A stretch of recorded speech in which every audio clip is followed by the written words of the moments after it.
విజయవాడ ఎప్పుడు వచ్చింది?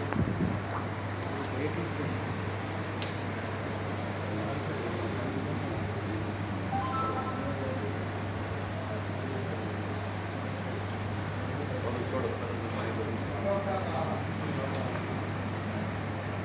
Okay brother, start చేద్దాం.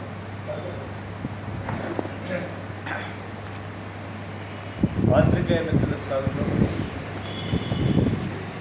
ఈరోజు పాత్రికేయ సమావేశం యొక్క ప్రత్యేక ఎజెండా ప్రత్యేక హోదా సాధన విభజన హామీల సాధన సమితి తరఫున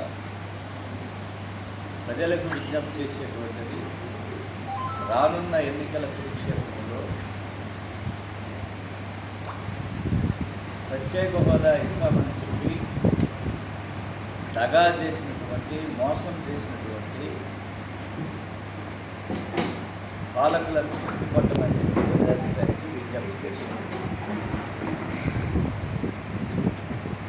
పవిత్ర పుణ్యక్షేత్రం తిరుపతి సాక్షిగా ప్రధానమంత్రి నరేంద్ర మోడీ ప్రత్యేక హోదా ఇస్తామని చెప్పి వాగ్దానం చేశారు.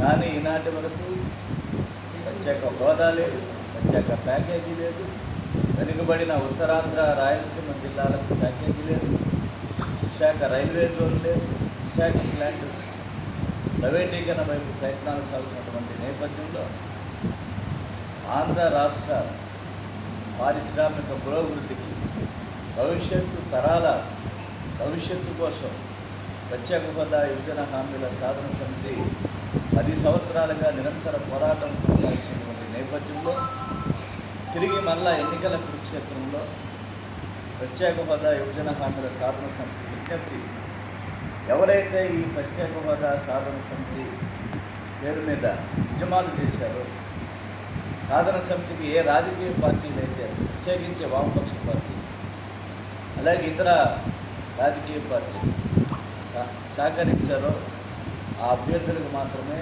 ఓట్లు వేయమన్నటువంటి లక్ష్యంతో ఈరోజు ఈ పాత్రికేయ సమావేశం ఏర్పాటు చేయడం జరిగింది. రాజకీయాలకు అతీతంగా ఇవాళ ఈ పాత్రికేయ సమావేశం జరుగుతుంది.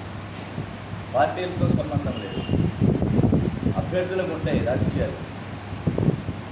అందువల్ల ప్రజలు విజ్ఞప్తితోటి రాష్ట్రం అభివృద్ధి చెందాలి, రాష్ట్రం పురోగమించాలి, ప్రత్యేక హోదా విభజన హామీల సాధన సమితి పోరాటాలకి ఒక రూపకల్పన కావాలి. భవిష్యత్ తరాల యొక్క బాగు కోసం సాగేటువంటి పోరాటంలో మంచి అభ్యర్థులను గెలిపించండి. ప్రత్యేక హోదా కోసం పోరాటం చేసేటువంటి వారు ఎవరైతే ప్రత్యేక హోదా కోసం ప్రయత్నం చేస్తున్నారో first signature of mind Rahul Gandhi ప్రకటించారు. కాబట్టి కాంగ్రెస్ వామపక్షాలు ప్రత్యేక హోదా కోసం నిరంతర పోరాటం సాధించినటువంటి నేపథ్యంలో ఆ అభ్యర్థులను గెలిపించమని చెప్పి ప్రత్యేక హోదా సాధన సమితి జిల్లా కార్యదర్శిగా విజ్ఞప్తి చేస్తున్నాం. ఈ పాత్రికేయ సమావేశానికి ముఖ్య అతిథిగా నరసారథి ప్రత్యేక హోదా సాధన సమితి అధ్యక్షులు నరసార శ్రీనివాస్ గారు, రిటైర్డ్ IAS ఆఫీసర్ బండి శ్రీనివాసరావు, పల్ల శ్రీనివాసరావు, అలాగే సంయుక్త కార్యదర్శి ప్రత్యేక హోదా సాధన సమితి నరసింహరావు కానికుండా శివరావు గారు, ఆయన గురించి తెలిసిందే మీ అందరికీ కూడా. చెన్నై నుంచి విజయవాడ వరకు ఆయన పోరాటం చేస్తున్నారు. అలాగే కాబట్టి వీళ్ళందరూ కూడా ప్రత్యేక హోదా విభజన హామీల సాధన